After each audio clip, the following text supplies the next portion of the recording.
ठाणे महापालिकेच्या वतीने कोपरी येथील लक्ष्मीचंद फतीचंद रुग्णालयातील नवजात बालकांसाठी तयार करण्यात आलेल्या 18 बेड्सच्या अतिदक्षता विभागाचे उद्घाटन खासदार नरेश म्हस्के यांच्या हस्ते व महापौर शर्मिला पिंपळकर यांच्या अध्यक्षतेखाली करण्यात आले। यावेळी उपमहापौर कृष्णा पाटील, सभागृह नेते हनुमंत जगताळे, ज्येष्ठ नगरसेवक राम रेपाळे, स्थानिक नगरसेवक भरत चव्हाण, नगरसेविका मालती पाटील, नम्रता पमनानी, उपायुक्त मनीष जोशी, मुख्य वैद्यकीय आरोग्य अधिकारी डॉक्टर प्रसाद पाटील, आरोग्य अधिकारी डॉक्टर राणी शिंदे, डॉक्टर धायगुडे, डॉक्टर समिधा गोरे यांच्यासह स्थानिक नागरिक मोठ्या संख्येने उपस्थित होते।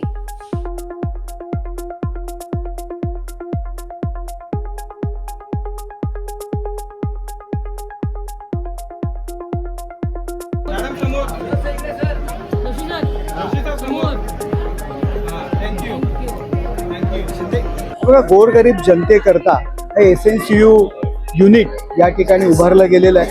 18 बेडचं एसएनसीयू युनिट आहे।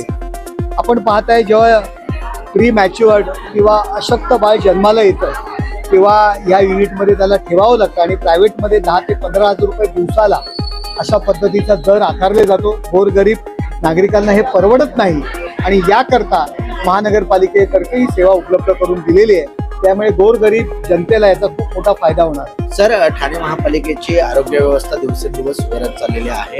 मागील अनेक वर्षांपासून जे काही समस्या उद्भवत होत्या त्यावर आता तोडगा जो आहे तो निघाला। एक आनंद होतोय की माननीय एकनाथ शिंदे साहेब यांच्या मार्गदर्शनाखाली ठाणे महानगरपालिका, ठाणे शहर बदलतंय आपण नेहमी म्हणत असतो आणि खरंच ठाणे शहर बदलतंय।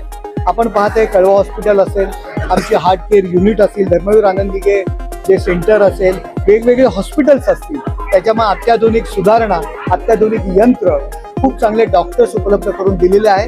ठाणे शहर नक्कीच बदलत आहे एकनाथ शिंदे साहेबांच्या मार्गदर्शनाखाली आणि आमचे सर्व पदाधिकारी त्यासाठी मेहनत करतात। लोकांना दिलेली शब्द आम्ही पूर्ण करतो आणि म्हणूनच ठाणेकर गेले कित्येक वर्ष आमच्यावर विश्वास ठेवून ठाण्याची सत्ता आमच्या हातात देत आहे।